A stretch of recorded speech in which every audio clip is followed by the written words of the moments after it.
amen. Amen, amen. Reka rero dusaba umubyeyi wacu ahaguruke. Acha tumusi muzazi wetu asimame. Dukoma amashyi nk'uko mwakira. Chapa makofi mengi kwa kumpokea. Bas yabikoze ku mugaragaro amahanga bireba. Yabikoze ku mugaragaro amahanga bireba. Yazuye Lazaro amahanga bireba. Yabikoze ku mugaragaro amahanga bireba. Yabikoze ku mugaragaro amahanga bireba. Yabikoze ku mugaragaro amahanga bireba. Yazuye Lazaro amahanga bireba. Yabikoze ku mugaragaro amahanga bireba. Oh, yabikoze ku mugaragaro amahanga bireba. Yabikoze ku mugaragaro amahanga bireba. Yazuye Lazaro Amahanga bireba. Yabikoze ku mugaragaro amahanga bireba. Yabikoze ku mugaragaro amahanga bireba. Yabikoze ku mugaragaro amahanga bireba. Yazuye Lazaro amahanga bireba. Yabikoze ku mugaragaro amahanga bireba. amashimeshi ku mana.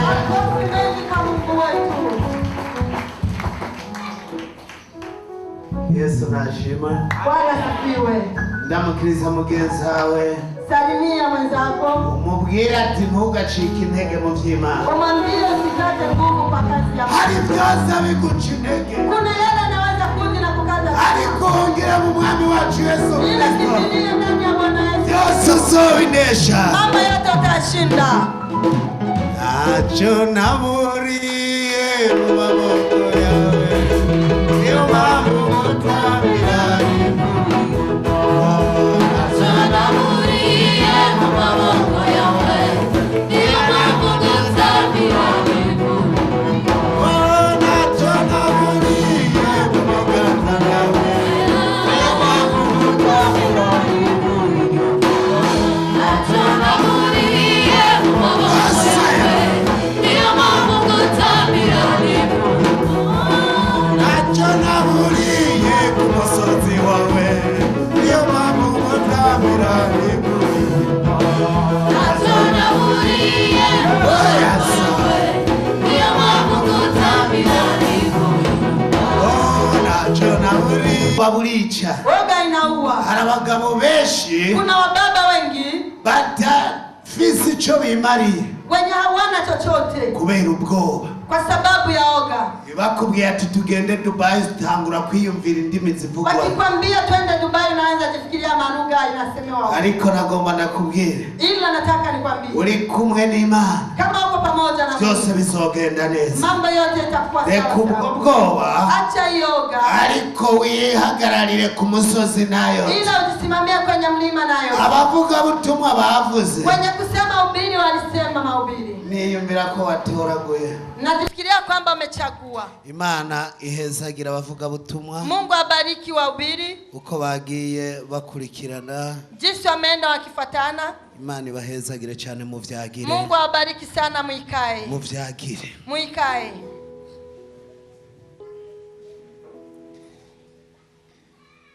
Tugiye mu vyahishuriwe Yohana. Tunaenda kwa ufunuo wa Yohana. Majambo menshi yavuze Maneno mengi imesemewa.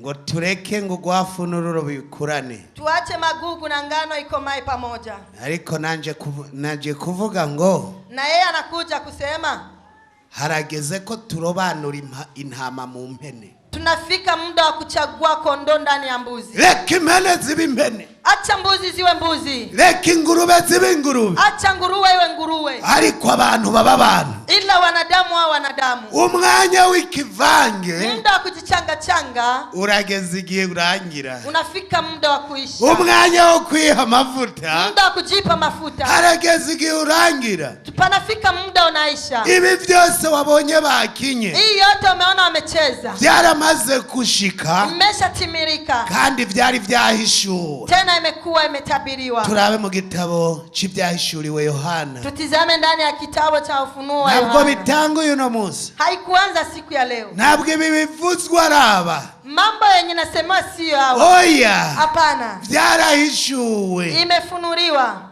kuva kera. Tokea kale. Ibyahishuriwe Yohana 13. Ufunuo wa Yohana sura yake ya 13.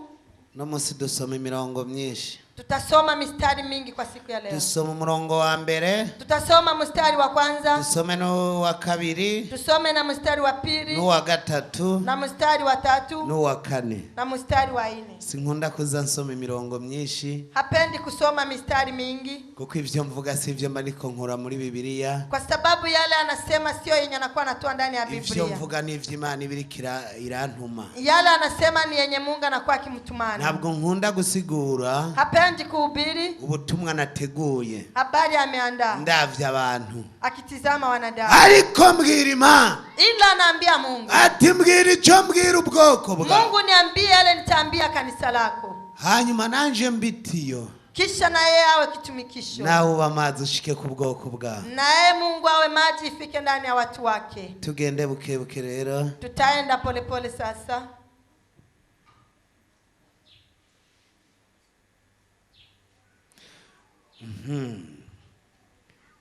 Umutwe w'amajambo ndawisomera. Yohana yerekwa ibikoko bingahe? Bibiri. Shunguruka bukebuke witoza. Shuka polepole. Yohana 13 umurongo wa mbere aravuga ngo gihagarara ku musenyi wo ku kiyaga. Ico ni igikoko. Iyo ni kidudu. Mbona igikoko kiburuka kiva mu kiyaga gifise amahembe 10 n'imitwe 7. Ku mahembe yasho hari imigara 10. No ku mitwe yasho hari amazina y'amarogotano. Ico gikoko nabonye casa n'ingwe. Amajanja yasho yarameze nk'ayidubu. Akanwa kasho kari kameze nk'akintambwe. Chagisato kigiha ububasha. Ububasha bwasho. No kuja ku ngoma yasho. N'ubutware buhambaye. Muri ya mitwe yasho mbonamwe umwe usa n'ukomeretse akagerire. Uruguma gocishe rurakira. Isi yose ikurikira ico gikoko. Bagitangarira. Kane. Batazira ico gisato bagisenga kuko cahaye ico gikoko ububasha bwasho. Batazira na kino gikoko bagisenga bati ninde ahwanye n'iki gikoko. Amen. Ryo ni ijambo ry'Imana. Iyo ni neno la Mungu. Ibi byose mubona. Hii yote mnaona. Yohana yari yaravyeretse. Yohana alikuwa ameyaona. Ivyo gikoko ngo yerekwa igikoko mu buryo bubiri. Akaona kidudu kwa namna mbili. Ngo vyiburuka biva mu mazi. Inapanda ikitoka ndani ya maji. Ngo bihagarara ku musenyi. Bivise imitwe. Byari bivise imitwe. Byari bivise imigara.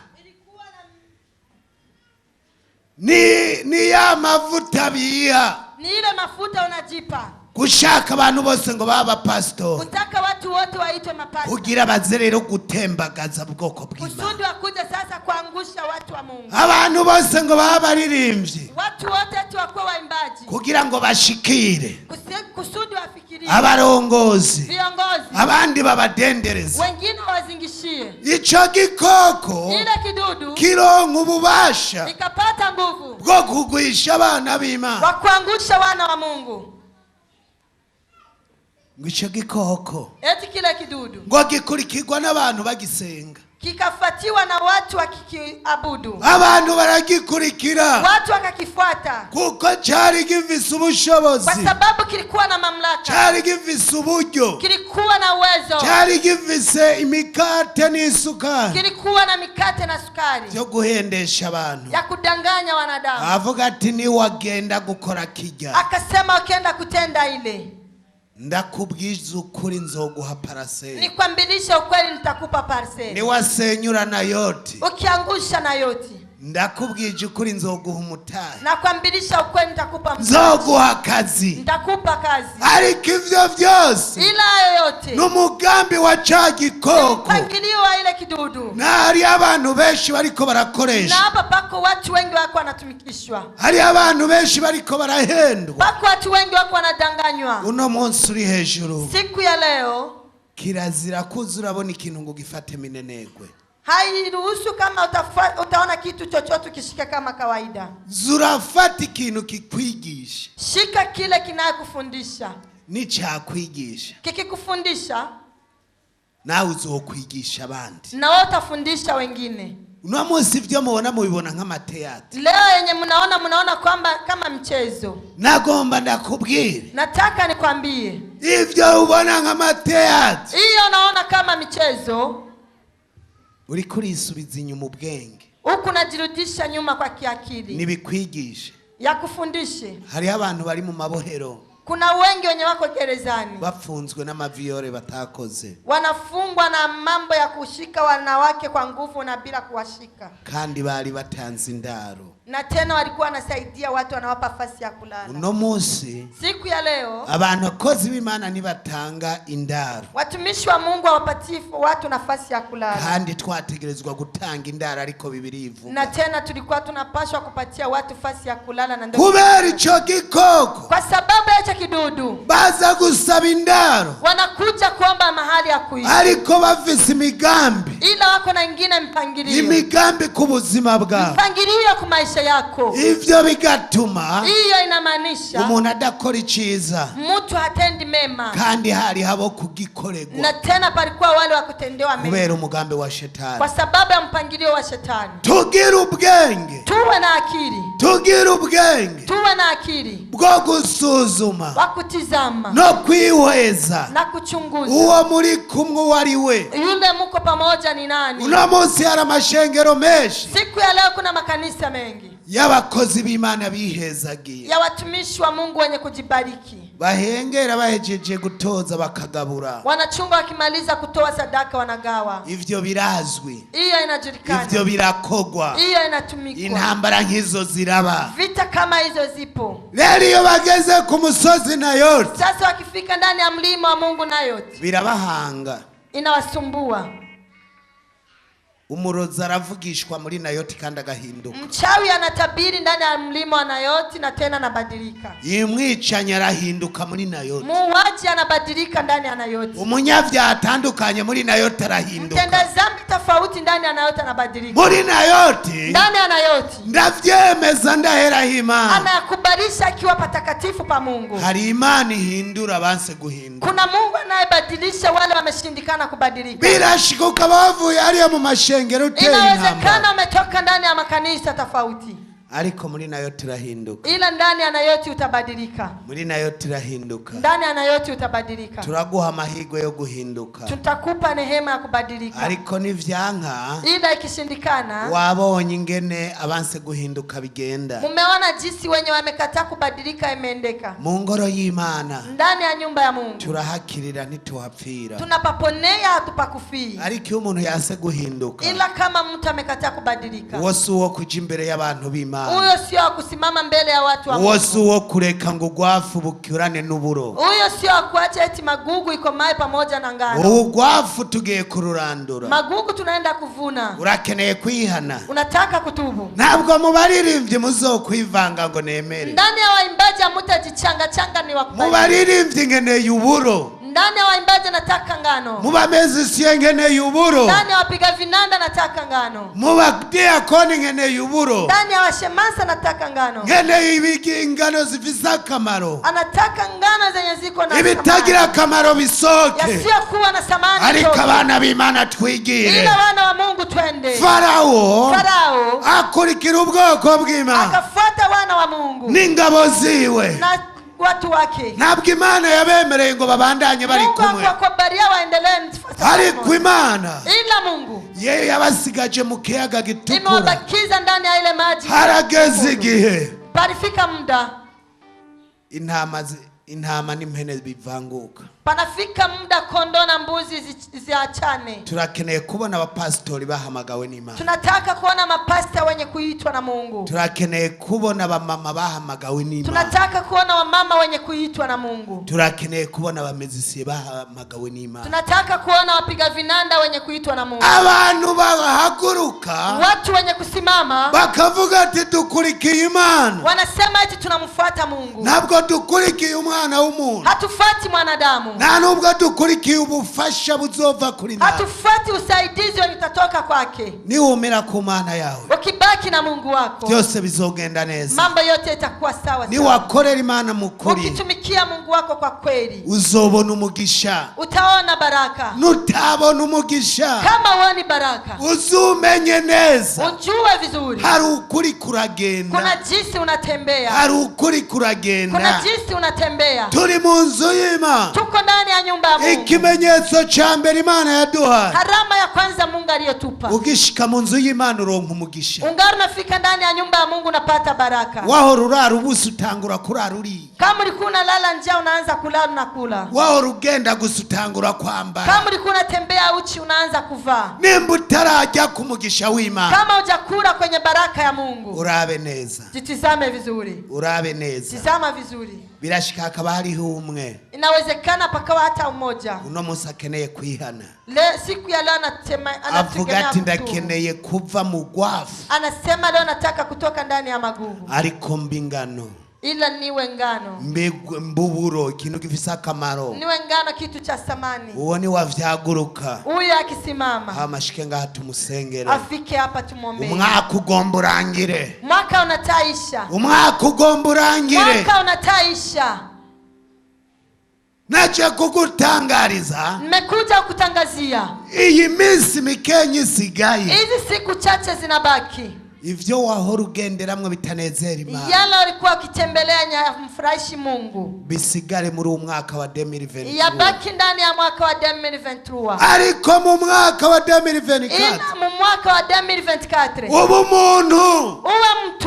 muntu yemekwa n'Imana, mwenye anakubaliwa na Mungu. reka kuba umuntu w'umuhimbiri, acha kuwa mtu mpumbafu mu nzu y'Imana, ndani ya nyumba ya Mungu, uri umukozi w'Imana. uko mtumishi wa Mungu. Dukeneye kubona abakozi b'Imana, tunataka kuona watumishi wa Mungu, dukeneye kubona abantu b'Imana, tunataka kuona watu wa Mungu, dukeneye kubona abantu bakorera tunataka Imana, kuona wenye kutumikia abantu bafise amavuta, watu wenye mafuta yavuye ku Mana. yametoka kwa Mungu. Uno munsi siku ya leo, va mu cicaro cawe, toka ndani ya fasi va mu tunaika, cubahiro wahora acha kwa wiha, heshima yako ariko habwa unajipa, icubahiro n'Imana. ila upewe heshima na Mungu.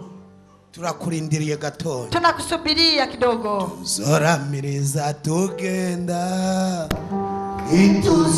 Tuzobarira, tuzoramiriza tugenda, ituzora inyuma, abigi bamwe mu byabo, ituzobarira, tuzoramiriza tugenda, ituzora inyuma. oh,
Mana Makofi mengi kwa amashi Mungu. menshi ku Mana Makofi yacu. mengi kwa Mungu. Imana yacu ni nziza. Mungu wetu ni mwema. Umwaka ugiye kurangira, Mwaka umeenda isha. mugiriwe ubuntu, Mmenehemiwa. muroza akanya ko kwihana, Munapata muda wa kutengeneza. muroza akanya ko guhinduka. Munapata muda wa kubadilika. Hari uko mutagenze, Kuna jinsi ya kutembea. ariko Imana uno munsi Ila Mungu kwa siku ya leo ibahaye umwanya inawapa muda kugira mugaruke ku Mana yawe. kusudi mrudi kwa Mungu wenu. Aka kanya Huyu muda nimuze mugakinishe, msiuchezeshe. siko bizohora. Haitabaki hivyo. Ntuzusubire gusubira inyuma, Usiongeze tena kurudi nyuma. ukomere mu vy'Imana. Kwa maana ndani ya mambo ya Mungu Mwebwe bakozi ni b'Imana, nyinyi watumishi wa Mungu. Imana iriko irahamagara Mungu yuko anaita kugira mutware ubutumwa bwiza, kusudi mbebe habari njema. mubutware ku isi yose. Mbebe dunia nzima. Ni mwebwe nyene, Ni nyinyi peke yenu. reka kwisuzugura, Acha kujidharau. ariko muri kumwe na Yesu Ila kama uko pamoja na Yesu, byose birashoboka. mambo yote inakuwa sawa. Reka Acha kwisuzugura. kujidharau. Ni wowe ugiye kuba umukozi Wewe w'Imana, unaenda kuwa mtumishi wa ni wowe Mungu. ugiye guhamagara uwundi. Wewe unaenda kuita mwingine. Ibyo waciyemo ntacyo Yale bitwaye, umeyapitia hayasumbui. ibyo wakoze ntacyo Yale bitwaye. umetumika hayasumbui. Imana igiye kukubohora, Mungu anaenda kufungua. Imana igiye kukoza, Mungu anaenda kukosha. Imana igiye kukubohora. Mungu anaenda kufungua. Hari ibiziriko Kuna by'abadayimoni kamba za wadaimoni byahora bikwikurikiza, zilikuwa zinakufuata. bigiye guhagarara mu izina rya Inaenda Yesu, kusimama kwa jina bigiye la Yesu. guhagarara mu izina rya Yesu. Inaenda kusimama kwa jina la Yesu. Tugiye gusenga, Tunaenda kuomba. urasubira muri aya majambo Mtarudia wewe mu maneno haya. ati: Yesu mwami,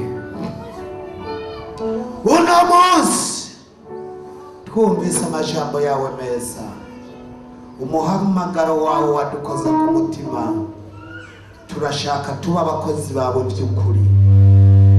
Ibyo twagendeyemo ni byinshi, ariko uno munsi turaje, utubohore, utwoze udutunganye, amavuta yawe atumanukeko kugira byose bigende neza. Twongere inkomezi, umugisha twari twarabuze tuwuronke kuko twihanye uno munsi. Ibihugu tutari bwajabuke dutangure tubijabuke kuko turihanye. Simanganya amazima mu gitabo c'imanza, zimanganya amazina yacu mu gitabo c'imanza, ariko twandike mu gitabo c'ubugingo. Urakoze Mwana, amen. Data uje Mwami ushobora byose, ubwoko bwawe burahagurutse uno munsi, ugomba gutera ikirenge mu cawe. Barahagurutse baraje, umuhamagaro wawe bawumvise, barashaka uba umwami n'umukiza mu bugingo bwabo, barashaka ubayobore databuja. Barahaguruka ngo bakore ibyiza, ariko ibibi bikabitanga imbere kubera umugisha wabo wahagaze. Mbanje kugurura umugisha wabo Mwami, reka databuja ubahe umugisha, kuko n'abanyamugisha n'abana b'isezerano bibibatera kwidodomba. Ibyo ndabihagaritse, bwoba ubukene byoba indwara, ibyo bibava inyuma, ariko umugisha wawe ubaboneke ko Yesu. Urakoze, urakoze kubyumvise, urakoze kubyumvise, urakoze kubikoze. Mashimeshi kuri iyo Mana. Hapo umeenda kwa Mungu. Musubira mu byicaro, Murudi nafasi zenu.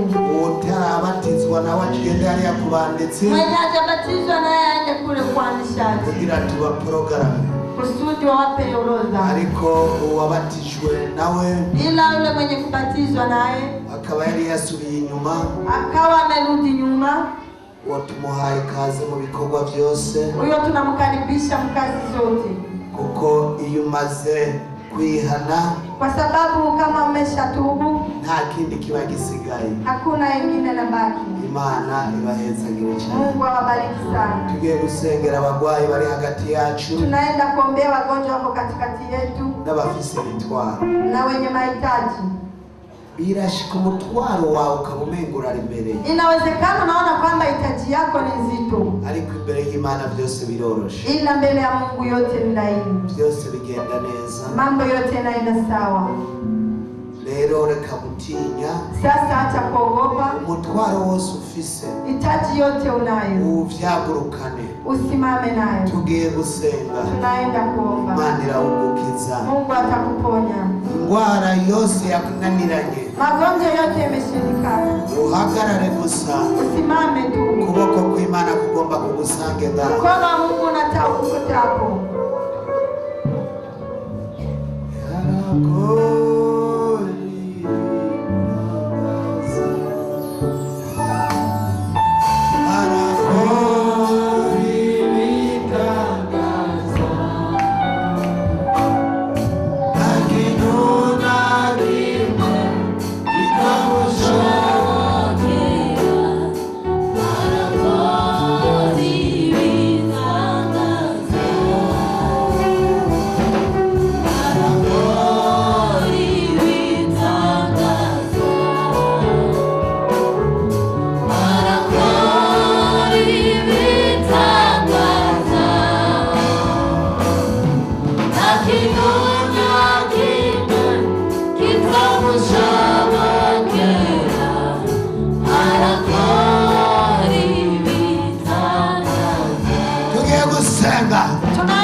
Umutwaro wawe Imana igiye kuwishura, ukugwara kwawe Imana iragiye kugukiza. Hamagara Imana. Benshi baswe n'umuryango, abandi baradandaza ntibunguka, abo bahezagire kuko uno munsi baraje kugira ubagirire neza. Uri Imana nziza, uri Imana ugira neza. Amashi menshi kuri iyo Mana. Makofi mengi kwa Mungu.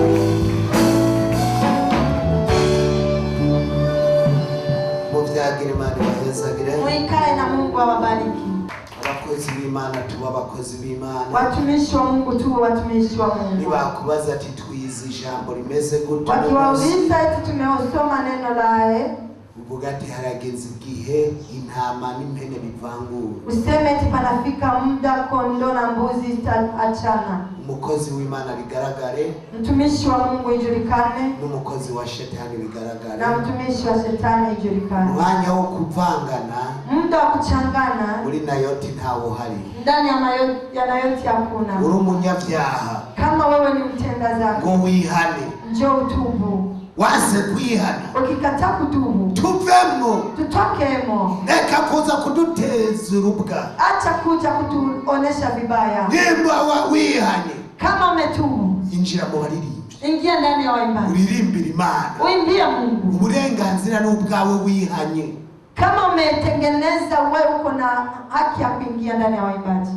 Wihanye, kama umetubu, ufise uburenganzira bwo gukora icyo ushaka mu uko na haki ya kutumika chochote unahitaji. mugabo ila utihanye, kama ukutubu, n'umuziro mu bakozi b'Imana ba NAOTH. haiwezekani kama utatumika ndani ya watumishi wa Mungu wa NAOTH. Ni icyaha gikomeye, ni dhambi kubwa sana. tunakumenye twogenda tugukubise, kama tunakujua unaweza enda tukikupiga, ukabanza tukaguha igiti, tunaanza kwanza tunakupiga, baza bababwira ngo bareke ngo bagende ikivunga. hiyo wanakuja wakiwaambia tiacheni waende wote, byararangiye muri NAOTH, imeisha ndani ya NAOTH. ngo bareke bagende ikivunga, bareke bagende, nibashika muri NAOTH hazokwinjira intwari gusa. eti waache waende, reka baze, wakifika ndani ya NAOTH, muka muri NAOTH, ina ndani ya NAOTH. abanyabyaha nta kibanza agenda bahanga, watenda dhambi hawana nafasi hapa. naho wowe uri mama, hata kama uko mzazi wake, naho wowe uri mwene wacu, hata kama uko ndugu yake, nakubwira ati wihane, anakwambia tubu. wihane, ukitubu ubu maze kwera, unakuwa kwa mtakatifu nk'uko Imana ari yera, kama jinsi Mungu ni mtakatifu. ufise uburenganzira gukora ibyo ushaka, uko na ruhusa wa kutenda yote unataka. Imana ibahe kwihana mu izina rye, Mungu awape kutubu kwa jina lake, Imana ibahe umugisha mu izina rye, Mungu awape baraka kwa jina Imana lake, ibarinde imihimbiri, Mungu awakinga na wajinga wote. Imana ibahezagire cyane. Mungu awabariki sana. Tuhaguruke, tusimame. Mungu awatubariki.